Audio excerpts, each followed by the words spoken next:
सभी को नमस्कार। स्वागत है आपका हमारे YouTube चैनल साइंस लर्निंग 88 में। आज हम क्लास 10th के chapter 3 metals and non metals के कुछ MCQs का अध्ययन करेंगे, जो कि आपके एग्जाम की दृष्टि से बहुत ही इम्पोर्टेंट है। तो आइए बढ़ते हैं आगे और हमारे इस वीडियो को जो है आप लास्ट तक देखिएगा, जिससे कि आप उनकी अच्छे से समझ बन सके। तो स्टार्ट करते हैं क्लास 10th के MCQ। Question 1, gold is used for making jewellery. What are the properties of gold? Make it a suitable metal for making jewelry. Gold जो है ज्वेलरी मेकिंग में यूज होता है। What are the properties? इसकी कौन सी properties है जो गोल्ड को सूटेबल बनाती है ज्वेलरी मेकिंग के लिए। यहाँ पे 4 ऑप्शन दिए हुए हैं आपके पास: ductility, malleability, lustrous, all of these. जैसा कि हम जानते हैं, इसमें डक्टिलिटी भी होती है, मेलेबिलिटी भी होती है और लस्ट्रस भी होता है हमारा गोल्ड। तो ये क्या है, सारी प्रॉपर्टीज इसे जो क्या बनाती है, सूटेबल बनाती है ज्वेलरी मेकिंग के लिए। तो इसका आंसर होगा आपका D. Next question, aluminium is used for making cooking utensils. Aluminium use होता है कुकिंग यूटेंसिल्स में, उनको बनाने में। What are the following properties of aluminium are responsible for the same. कौन सी प्रॉपर्टीज या कौन से गुण हैं जो एल्यूमिनियम को इसके लिए क्या बनाते हैं, रेस्पॉन्सिबल बनाते हैं कि उनके जो हम कुकिंग यूटेंसिल्स बना सकें। तो इसका हमारा जो है पहला ऑप्शन है, इसमें दिया हुआ गुड थर्मल कंडक्टिविटी, दूसरा है गुड इलेक्ट्रिक कंडक्टिविटी, तीसरा है डक्टिलिटी, चौथा हाई मेल्टिंग पॉइंट। तो इसमें ऑप्शन दिए हैं A 1 and 2, A B 1 and 3, C 2 and 3, D 1 and 4। तो इसके जो मेन जो प्रॉपर्टीज है जो कि इसको रेस्पॉन्सिबल बनाती है इसके कि हम कुकिंग एसेंशियल यूटेंसिल्स बना सकें, वो होता है डी ऑप्शन है इसमें। एक तो गुड थर्मल कंडक्टिविटी और हाई मेल्टिंग पॉइंट, इसी के कारण जो हम इनके कुकिंग यूटेंसिल्स बनाते हैं। Question number 3, which of the following oxide of iron would be obtained on prolonged reaction of iron with steam. Following oxide of iron would be obtained on prolonged reaction of iron with steam. Iron की steam के साथ जो है जब reaction कराई जाती है तो हमें आयरन का कौन सा ऑक्साइड प्राप्त होता है। ऑप्शन ए है FeO, दूसरा ऑप्शन है हमारे पास Fe2O3, तीसरा ऑप्शन है हमारे पास Fe3O4 और चौथा ऑप्शन है Fe2O3 और Fe3O4। तो यहाँ पर जब इन दोनों की रिएक्शन कराई जाती है तो हमें प्राप्त होता है Fe3O4। ठीक है, आया आपका आंसर होगा इसका। Question number 4, the correct order of increasing chemical reactivity is. यहाँ पे आपको बताना है कि केमिकल जो रिएक्टिविटी है उसको हम इंक्रीज कैसे करेंगे। ऑप्शन ए दिया हुआ है यहाँ पे Fe Zn Mg K। Zn less than Fe, Fe less than Mg, Mg less than K। Increasing order दिया हुआ है Fe less than Mg, Mg less than Zn, Zn less than K। D option है Zn less than Fe, Fe less than K, K less than Mg। तो यहाँ पर जो option होगा वो आपका होगा ए, क्योंकि जो है रिएक्टिविटी सीरीज के अकॉर्डिंग जो है पोटेशियम सबसे ऊपर होता है, फिर मैग्नीशियम है, फिर जिंक की उससे रिएक्टिविटी कम है और फिर Fe की उससे रिएक्टिविटी कम है। तो इसमें आंसर होगा आपका A. Question 5, which of the following metal will not give hydrogen with H2O। जब H2O के साथ किसी मेटल की रिएक्शन कराई जाती है तो कौन सी जो मेटल है वो क्या कहते हैं, उसे H2 गैस नहीं देती है। तो आप इसमें जब देखेंगे हम तो ऑप्शन ए दिया हुआ है आपके पास यहाँ पे Na+2H2O, दूसरा ऑप्शन बी है Mg+H2O, तीसरा ऑप्शन है Zn+H2O और चौथा ऑप्शन है Cu+H2O। तो केवल कॉपर ही एक ऐसी जो मेटल है जब हम कॉपर की रिएक्शन कराते हैं तो इसमें जो है H2 प्रदान नहीं करता है H2 के साथ रिएक्शन करने पर। ठीक है, तो इसके बाद हम जो आगे बढ़ते हैं, क्वेश्चन नंबर हमारा जो है 6, few particles of Zn are dropped in the CuSO4 solution, the correct observation is.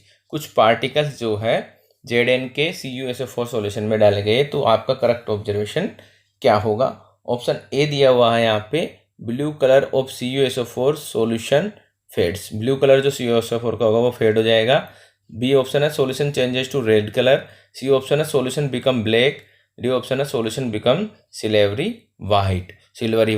जैसे कि हम जानते हैं जब हम जिंक या मेटल की किसी की रिएक्शन कराते हैं CuSO4 को, तो यहाँ पे जो है कौन सी रिएक्शन होती है, डिस्प्लेसमेंट रिएक्शन होगी, और उसके दौरान क्या होगा, इसका जो ब्लू कलर होगा वो CuSO4 सॉल्यूशन का फेड हो जाएगा, और यहाँ पे ऑप्शन होगा इसका ए, आंसर हो आपका होगा A.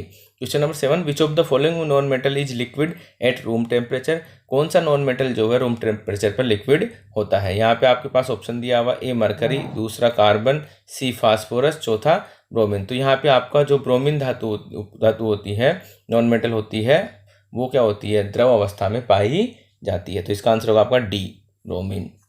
Question number 8, the combination of carbon monoxide and hydrogen is known as, the combination of carbon monoxide and hydrogen is known as, carbon monoxide और हाइड्रोजन का कॉम्बिनेशन आपका क्या कहलाता है।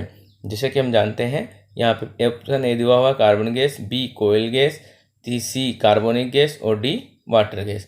तो कार्बन मोनोऑक्साइड और हाइड्रोजन, इसका जो है आपका कॉम्बिनेशन कहलाता है यहाँ पे वाटर गैस। यह ऑप्शन होगा आपका डी। क्वेश्चन नंबर 9 है आपके पास, which of the following are not ionic compound, कौन सा कंपाउंड इनमें से आयनिक कंपाउंड नहीं है।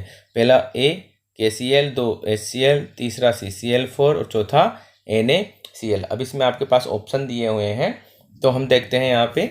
जैसे कि पहला ऑप्शन है A1 and 2, तो जैसे हम जानते हैं कि KCl जो है हमारा आयनिक कंपाउंड नहीं है, ठीक है।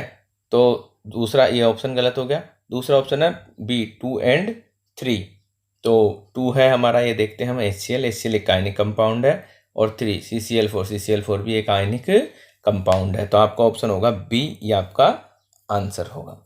क्वेश्चन नंबर 10 की तरफ चलते हैं, विच one of the following properties not generally exhibited by ionic compound, कौन सी प्रॉपर्टीज है जो कि आयनिक कंपाउंड के द्वारा दर्शाई नहीं जाती है। कौन सी प्रॉपर्टीज है जो कि following properties not generally exhibited by ionic compound, को किस आयनिक कंपाउंड के द्वारा नहीं दर्शाई जाती। ऑप्शन ए है solubility in water, option B है electrical conductivity in solid state, C option है high melting and boiling point, इसके बाद ऑप्शन है electrical conductivity in molten state. जैसे कि हम जानते हैं आयनिक कंपाउंड हमारे इलेक्ट्रिसिटी कंडक्टिविटी भी होती है मोल्टन स्टेट में, high melting and boiling point होता है उनका, सोल्युबिलिटी इन वाटर भी होती है, लेकिन वो जो है इसका ऑप्शन होगा बी, क्योंकि वो electrical conductivity in solid state नहीं होती। सॉलिड स्टेट में वो जो है इलेक्ट्रिकल कंडक्टिविटी नहीं करते, वो मोल्टन स्टेट में ही कंडक्टिविटी करते हैं electricity.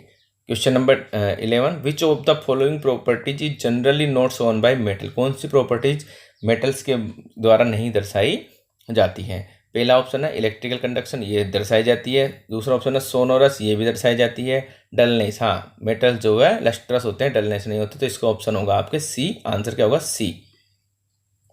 Question number 12, aluminium is used for making cooking utensil, which of the following properties aluminium are responsible for the same. Repeat हो चुका है क्वेश्चन, तो कोई बात नहीं है। पहला ऑप्शन है इसमें good thermal conductivity, good electrical conductivity, तीसरा ऑप्शन डक्टिलिटी और चौथा है हाई मेल्टिंग पॉइंट। तो इसमें आपके क्या होगा, एक तो गुड थर्मल कंडक्टिविटी होता है और एक होता है हाई मेल्टिंग पॉइंट। तो इसमें A1 और 4 ऑप्शन जो सही होंगे आपके, तो आप इसमें से चूज कर सकते हैं। पहला ऑप्शन आपका गलत है, A गलत है, B गलत है, तीसरा भी गलत है और इसमें D ऑप्शन आपका ठीक है। तो इसमें आपका आंसर होगा D। Question number 13, which of the given non metal is a liquid, कौन सा जो नॉन मेटल है यहाँ पर लिक्विड होता है। क्वेश्चन नंबर 13 आपको दिया हुआ है, तो कौन सा लिक्विड होता है, hydrogen, A, B bromine, C chlorine, D mercury. यहाँ पे जो ब्रोमीन होता है वो लिक्विड अवस्था में पाया जाता है, तो यहाँ पे ये होगा आंसर इसका B ब्रोमीन। क्वेश्चन नंबर 14 है आपके पास, the ability of metals to be drawn into thin wire is known as, metals को जो थिन वायर में चेंज कर सकते हैं वो एबिलिटी क्या कहलाती है। पहला ऑप्शन है इसमें डक्टिलिटी, दूसरा मेलेबिलिटी, तीसरा सोनोरोसिटी और चौथा है कंडक्टिविटी। कंडक्टिविटी इलेक्ट्रिसिटी कंडक्ट होता है, सोनोरिटी आवाज़ उत्पन्न करते हैं, मेलेबिलिटी इन्हें पतले चद्दर बनाए जा सकते हैं और डक्टिलिटी इन्हें खींचकर लंबे तार में परिवर्तित किया जा सकता है। तो इसका आंसर होगा आपका A डक्टिलिटी।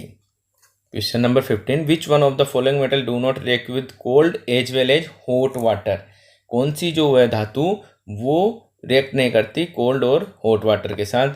ऑप्शन ए है Na, option B Ca, option C Mg, option D Fe। तो आपका आंसर है Fe, जो कि लोहा होता है वो कोल्ड और गर्म वाटर के साथ रिएक्शन नहीं करता। ये जो हमारा केवल भाप के साथ रिएक्शन करता है, स्टीम के साथ रिएक्शन करता है। Question number 16, what happen when calcium is treated with water. क्या होता है जब कैल्शियम वाटर के साथ ट्रीट किया जाता है? कैल्शियम के साथ ट्रीट किया जाता water. Option A, it does not react with water. Option B, it react violently with water. Option C, it react less violently with water. Option D, bubbles of hydrogen gas formed stick to the surface of calcium. तो आप इसमें answer देखेंगे, हम जैसा कि हम जानते हैं it does not react with water, calcium तो करता है reaction. It react violently with water, option B, ये भी वायलेंटली नहीं करता है, ठीक है ना, ये सही ठीक है। इसके बाद है it react less violently with water. हाँ, ये ऑप्शन सही है इसमें कि ये जो क्या करता है, लेस वायलेंटली जो है रिएक्ट करता है। इसके बाद है आपका option, bubbles of hydrogen gas formed stick to the surface of calcium. ये ऑप्शन भी आपका सही है। इसमें 2 ऑप्शन तो आपके गलत हैं और 2 ऑप्शन आपके सही हैं, सी और डी। तो जिस भी ऑप्शन में आपके A B C D 4 option दिए हुए हैं, तो हम देखते हैं कि डी ऑप्शन में सी और डी दिया हुआ, तो यह आपका आंसर सही होगा D option. Question number 17, which of the following gas gives lime water test. कौन सी गैस जो है लाइम वाटर टेस्ट देती है? सीधी सी बात है, आप जानते हैं कि एक गैस है कार्बन डाइऑक्साइड, वो लाइम वाटर टेस्ट देती है। आपको याद होना चाहिए, बहुत इंपॉर्टेंट क्वेश्चन। तो इसका आंसर होगा आपके C. An element A is soft and can be cut with knife. This is very reactive to air and can not be kept open in air. It react vigorously with water. Identify the element from the following. एक element A है जिसे soft भी है, उसे knife के साथ काटा जा सकता है। ये बहुत रिएक्टिव है जब इसको वायु में लाया जाता है, और इसे ओपन नहीं रखा जा सकता। ये वायु वाटर के साथ जो है बहुत तेज़ी से रिएक्ट करता है। तो हमें इस जो है एलिमेंट को आइडेंटिफाइड करना है। ऑप्शन ए दो है Mg, ऑप्शन बी है Na, ऑप्शन सी है फास्फोरस, और ऑप्शन डी है आपके पास कैल्शियम। तो जैसा कि आप जानते हैं Na, सोडियम जो है तीव्रता से जो है एयर के साथ रिएक्टिव करता है, इसे जो है बाहर नहीं रख सकते। तो इसका आंसर होगा आपके Na।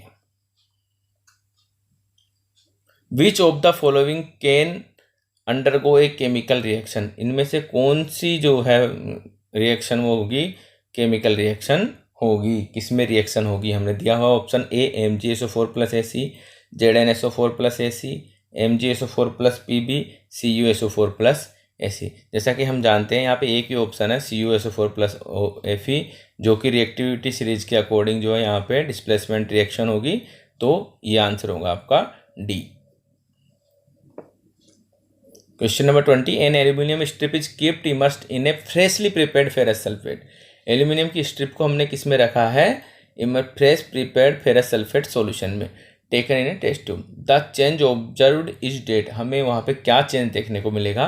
पहला ऑप्शन है, green solution slowly gets decoloured with brown deposits. Lower end of the test tube become slightly warm. A colourless gas with smell of burning sulphur is evolve. Light green solution change to blue. इसमें option होगा आपके ए, क्योंकि हम देखते हैं कि जो green solution होता है slowly get D coloured with brown deposit, ठीक है। फेरस सल्फेट का जो सॉल्यूशन होगा वो क्या होगा? वो होगा डी कलर्ड होता जाएगा। जबकि लोअर एंड, क्योंकि ये एक्सोथर्मिक है ही नहीं, तो ये वार्म नहीं होगा, सल्फर का भी यहाँ पे कोई काम नहीं है आपके, और लाइट ग्रीन सॉल्यूशन भी ब्लू में चेंज होगा। तो इसका ऑप्शन होगा आपके ए। तो आपको सभी को ये वीडियो देखने के लिए बहुत बहुत धन्यवाद। आप हमारे जो चैनल है साइंस लर्निंग 88, उसे ज़रूर सब्सक्राइब करें, और आपको जो है इस प्रकार के अच्छे अच्छे वीडियो मिलते रहें, जिससे आप अपनी पढ़ाई को अच्छे से जारी रख सकें। धन्यवाद, थैंक यू।